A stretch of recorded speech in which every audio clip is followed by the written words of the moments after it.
विद्यार्थी मित्रांनो, मागच्या वेळेला आपण अर्थशास्त्र समूह तयार केलेला होता.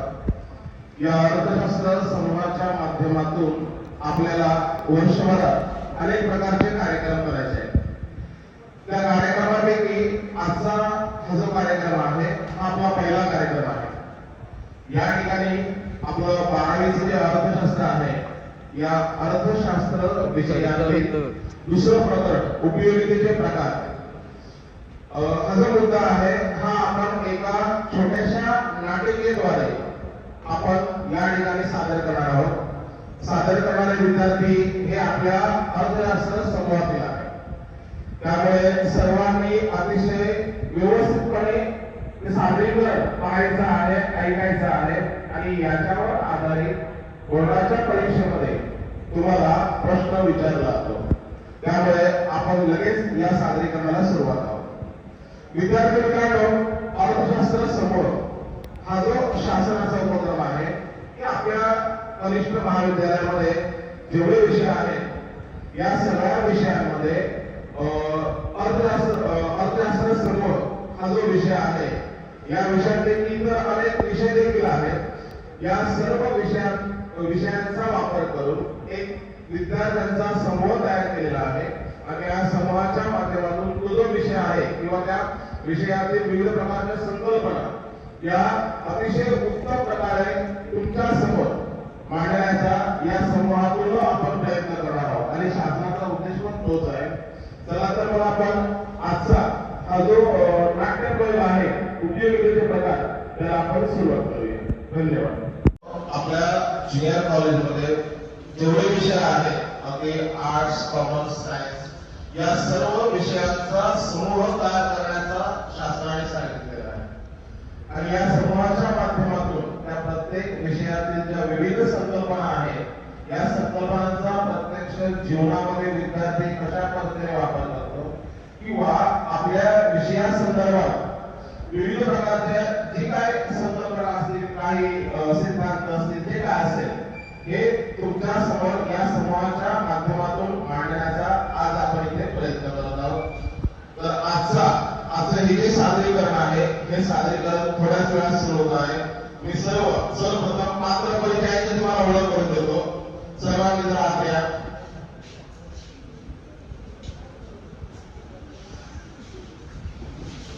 आपल्या वर्गातील हे विद्यार्थी आहेत.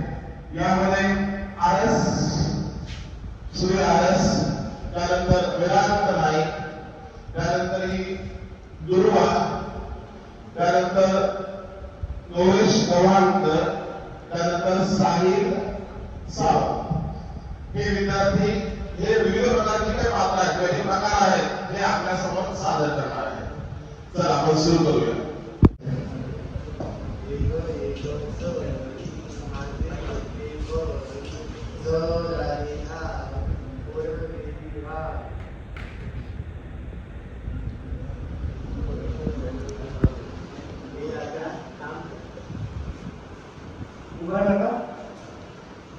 हे नुसतं म्हटलं काय कामाचं? जेव्हा मी या मातीला आकार देतो तेव्हा त्या मातीपासून म्हणतो या मडक्यातून काठी तुझी ताण झाली का? अरे हो, मला हे लक्षातच नाही आलं. थँक्यू बाबा, तुमच्यामुळे मला खूप चांगली माहिती मिळाली. आता तुमच्या समोर मी दोघांनी सादरीकरण केलं. तर हे आहे मातीचं मडकं. मातीचं मडकं कशापासून बनवलं जातं? मातीपासून. आता ही जी माती आहे ही निसर्गात अशी मोकळ्या स्वरूपात असते. त्या निसर्गात मिळणाऱ्या मातीचा आपण जशाचा तसा वापर करू शकत नाही. त्यामुळे त्याच्यावर प्रक्रिया करून त्या मातीला आकार देऊन त्यापासून मातीचं मडकं असेल, मातीची विविध भांडे असतील ती तयार केली जातात. मग आकार दिल्यानंतर जेव्हा एखाद्या वस्तूमधील उपयोगिता वाढते तेव्हा त्यास रूप उपयोगिता असे म्हणतात. जसं हे मातीचं मडकं, तसं हे आपल्यासमोर असणारं फर्निचर आहे. हे फर्निचर पण निसर्गातील लाकडापासून मिळतं. त्यालाही आकार दिल्यानंतरच त्यामधील उपयोगिता वाढते. त्यामुळे जेव्हा निसर्गातील मिळणाऱ्या वस्तूंच्या रूपात बदल केल्यानंतर किंवा आकारात बदल केल्यानंतर जेव्हा एखाद्या वस्तूमध्ये उपयोग तेव्हा त्यास रूप उपयोगिता असे म्हणतात. धन्यवाद.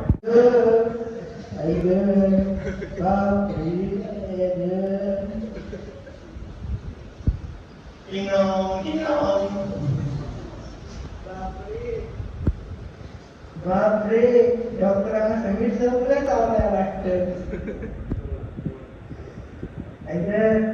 डॉक्टर पोट दुखतंय. पोट दुखतं. सकाळी सकाळी जंतर मंतरला गेले होते का? या बसा बसा, या बसा. सामाजिक मंच मारायची सवय तुमची जात नाही वाटत. ऐके डॉक्टर पोट दुखतंय, काय करू? तुमचं नक्की पोटच दुखतंय ना? चुकून जंतर मंतरची झुरळ खाल्लात नाही ना? बसा बसा, सरळ बसा, चेक करतो.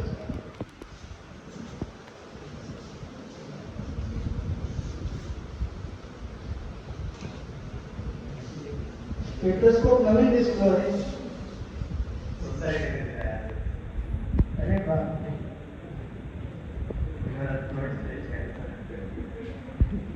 अरे बापरे, म्हणजे मी जाणार 2 दिवसात. तुम्ही कशाला आलोय? मस्करी केली होती. या औषधं आणि काळजी घ्या. लवकरच बरं वाटेल तुम्हाला. आणि परत जंतर मंतरला जाऊ नका, नाहीतर माझ्या शेजारी यावं लागेल. तुमच्या शेजारी येण्यापेक्षा जंतर मंतरला गेलेलं बरं. ठीक आहे, धन्यवाद डॉक्टर. येतो मी. या दोघांमधील हा मजेशीर संवाद. यापैकी एक आहे डॉक्टर आणि दुसरा आहे पेशंट. आता डॉक्टर कोणत्याच अँगलला वाटत नाही, पेशंटही कोणत्या अँगलला वाटत नाही. मात्र एक काय करतोय, डॉक्टर आपली सेवा बजावतोय. त्याच्या अंगी जे काय कौशल्य आहे किंवा त्याच्या अंगी जे काय सेवा आहे, ही सेवा तो दुसऱ्याला देतोय आणि दुसऱ्याला देऊन त्या मोबदल्यात काहीतरी पैसे वगैरे किंवा काहीतरी उत्पन्न मिळतोय.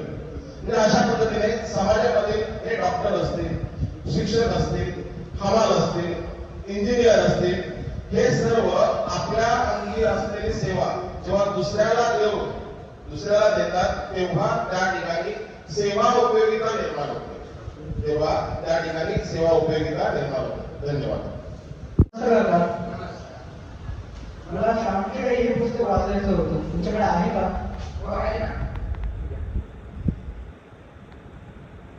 हे मला कसं वाचता येईल?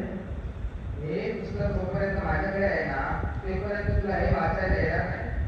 तू मला याचे पैसे दे आणि हे पुस्तक तुला भरून दे. त्याची किंमत काय असेल? याची किंमत 250 रुपये. हे घ्या 250 रुपये आणि हे पुस्तक मला द्या. घेऊ. धन्यवाद काका. या ठिकाणी एक दुकानदार आहे आणि दुसरा ग्राहक आहे. पुस्तकाचं दुकान, त्याचं एक इमॅजिन पुस्तकाचं दुकान आपल्या समोर आहे.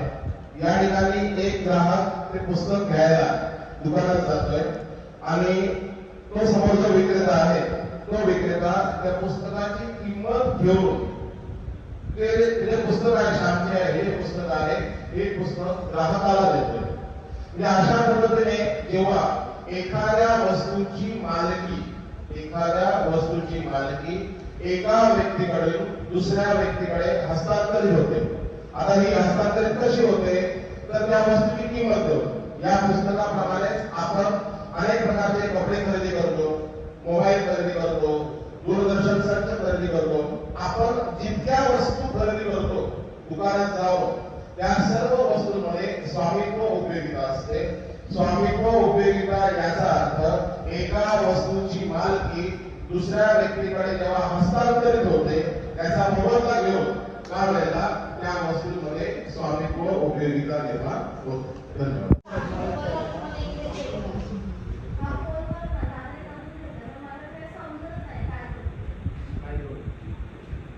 असं कसं समजत नाही? म्हणजे हा बघ इंटरनेटचा ऑप्शन. इथे तू गेलीस ना, विविध साईट्स ओपन आणि त्यावरून तुला विविध प्रकारचे रूट ओपन आणि विविध प्रकारची माहिती मिळू शकते. हा त्याच्यासाठी बरोबरच स्मार्टफोन आहे. समजलं का?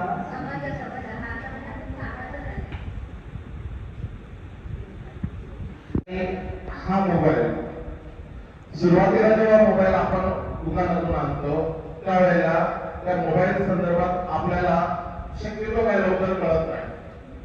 जेव्हा आपण त्या मोबाईलच्या वापराचं ज्ञान आत्मसात करतो, ज्ञान घेतो, तेव्हाच खऱ्या अर्थाने त्या मोबाईल मधील उपयोगिता वाढते. मग या मोबाईल प्रमाणेच संगणक असेल किंवा इतर कोणतंही यंत्र असेल, जोपर्यंत आपण त्या संगणकाचं ज्ञान घेत नाही किंवा जोपर्यंत आपण ते यंत्र कसं ऑपरेट होतं, कसं चालतं याचं ज्ञान घेत नाही, तोपर्यंत आपल्याला त्या यंत्राचा किंवा त्या संगणकाचा वापर करता येणार नाही. मग एखाद्या वस्तूचं ज्ञान घेऊन जेव्हा त्या वस्तूमध्ये उपयोगिता वाढते, तेव्हा त्यास ज्ञान उपयोगिता असे म्हणतात. तेव्हा त्यास ज्ञान उपयोगिता असे म्हणतात.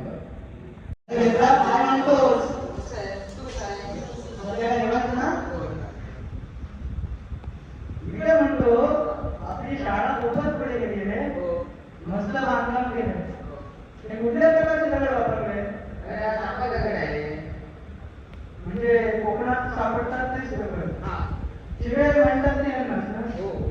अरे हा चिराणा सिंधुदुर्गात खणी आहे, तिथे हा असतो.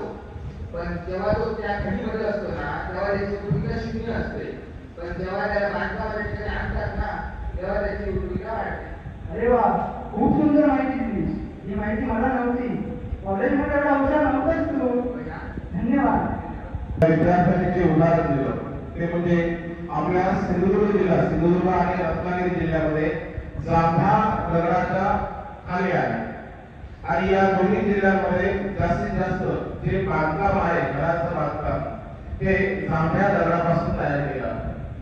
हा जांभा दगड जेव्हा त्या खाणीमध्ये असतो, खाणीमध्ये पूर्ण तो त्याला विस्कळीत असतो, त्याला आकार वगैरे काही नसतो. मग हा जो जांभा दगड आहे, जोपर्यंत त्या खाणीमध्ये असतो तोपर्यंत त्याची उपयोगिता शून्य. आणि तो जांभा दगड त्या तिथून बांधकामाच्या ठिकाणी आलेला असता, त्या ठिकाणी त्याची उपयोगिता वाढते. म्हणजे बांधकामाच्या ठिकाणी म्हणजे काय, त्या वस्तूचं स्थान बदलल्यामुळे. जेव्हा एखाद्या वस्तूच्या वापराचं स्थान बदलतं, ठिकाण बदलतं, तेव्हा त्यामध्ये उपयोगिता वाढते, तेव्हा त्यास स्थल उपयोगिता असे म्हणतात. या जांभ्या दगडाप्रमाणे नदीमधील वाळू, जोपर्यंत ही वाळू त्या नदीमध्ये असते, नदी पात्रामध्ये असते, तोपर्यंत उपयोगिता शून्य. आणि नदी पात्रातून वाळू, डंपर असेल, ट्रॅक्टर असेल, याच्या साहाय्याने जेव्हा ही वाळू आपण बांधकामाच्या ठिकाणी आणतो, तेव्हा त्या वाळूमधील उपयोगिता वाढते. म्हणजे एखाद्या वस्तूच्या वापराचं स्थळ बदलल्यानंतर जेव्हा त्या वस्तूमध्ये उपयोगिता वाढते, तेव्हा त्यास स्थल उपयोगिता असे म्हणतात. तेव्हा त्यास स्थल उपयोगिता असे म्हणतात. आज आपण या ठिकाणी छोट्याशा नाट्य प्रयोगाने आपण या ठिकाणी सादर केलेला आहे. थोडस प्लस मायनस झालं असेल, आता हा पहिला प्रयत्न आहे. यामुळे आपण जे काही सादरीकरण करणार आहोत ते निश्चितपणे फार चांगलं असणार आहे. धन्यवाद.